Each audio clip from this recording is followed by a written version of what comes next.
बहुत से लोग प्रभु यीशु के दोबारा आने के पहले कई बातें बताते हैं, परंतु प्रभु यहां पर अपने आने के पहले जो सलाह देते हैं यह एक पक्की सलाह है, और वो ये है किसी रीति से किसी के धोखे में ना आना।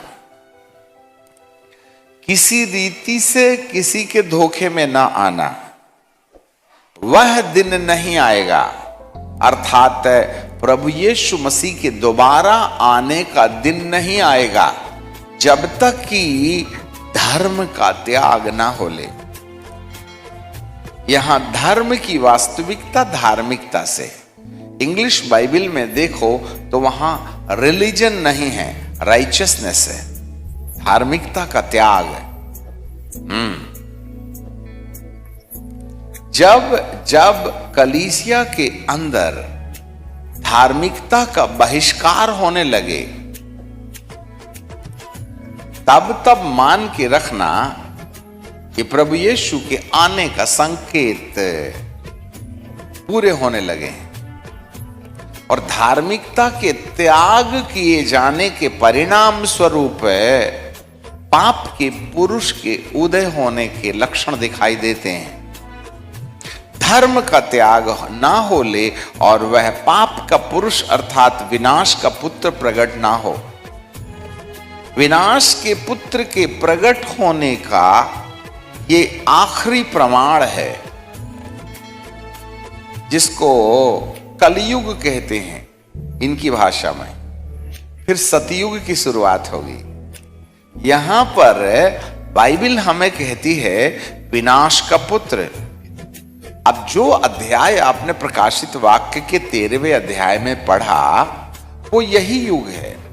इस समुद्र में से एक पशु निकलता हुआ दिखाई दिया, है ना, और उस पशु के 7 सिर और 10 सींग थे। 7 सिर और 10 सींग थे, और उसके सींगों पर लिखा था निंदा, टू क्रिटिसाइज। और उसका उद्देश्य 6वें पद में 13:6, और उसने परमेश्वर की निंदा करने के लिए मुंह खोला।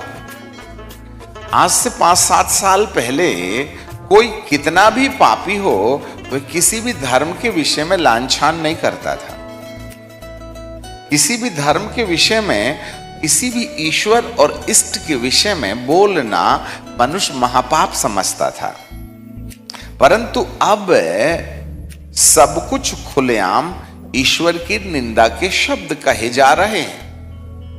पहले लोग डरते थे, अरे किसी के भगवान को मत छेड़ो, उसकी कजा हम पर आ जाएगी, उनका ईश्वर है।